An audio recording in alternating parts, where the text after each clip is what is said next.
cut across to the management who is speaking at the press conference. Constant currency.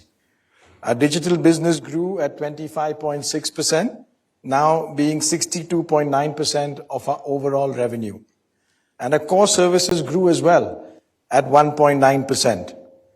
We had 95 large deals with a value of $9.8 billion for the year, 40% of which were net new. Our operating margin for the full year was at 21%, and our attrition has continued to decline in each quarter of the year, including in Q4. We are leveraging generative AI capabilities for our clients and within the company today. We have active programs and projects with clients working with generative AI platforms to address specific areas, processes, and libraries within their business. We have trained open source generative AI platforms on our own internal software development libraries. We anticipate generative AI to provide more opportunities for work with our clients and to enable us to improve our own productivity. In Q4, we saw changes in the market environment. During the quarter, we saw unplanned project ramp downs in some of our clients and delays in decision making, which resulted in lower volumes. In addition, we had some one-time revenue impact. While we saw some signs of stabilization in March, the environment remains uncertain. This led to our Q4 year-on-year growth of 8.8% in constant currency and quarter-on-quarter decline of 3.2%. Our operating margin was resilient at 21% for the quarter. We had $2.1 billion in large deals in the quarter.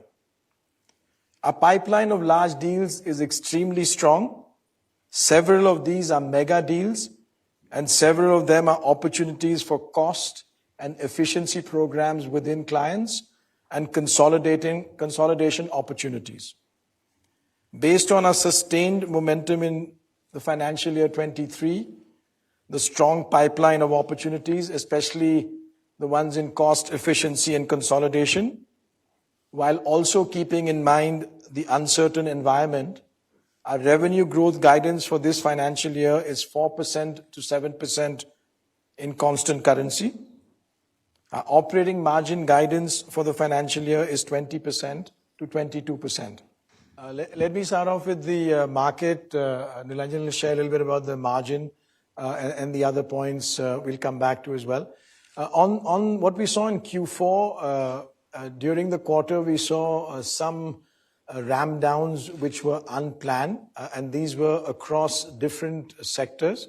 We saw some in telco, we saw some in high tech, some in retail, and within financial services, it was on mortgages that we've talked about in the past, in asset management and investment banking. So those were the areas in which we saw things which were unplanned. In addition to that, we saw some one-time impact in the quarter. Now, in terms of the margin, go ahead, please. So I'll take that. So we've ended the year, as you know, at 21, and this has been pretty stable as the year has gone by. So 21 was the full year margin as the exit margin as well. And in a way, it's a midpoint between 20 and 22. It gives us the flexibility in this year as well. So we will have some headwinds, which we'll see with compensation. We will have some travel coming back. But we know with things like utilization, more automation, etc., we also have a runway to increase the margins. But this gives us the necessary flexibility into next year. So the guidance we've given is based on what we see from the deals we won, this $9.8 billion in the year, plus what we see with our steady business and the outlook we have in the demand environment today. So that is the way we build our guidance. That is the way we look at it. We don't have a view on what will change as the year progresses. I just wanted to understand from you, if you look at the guidance for the next year, it looks really understated, and way back in 2016 is when you had the low single-digit guidance that was re-revised downwards.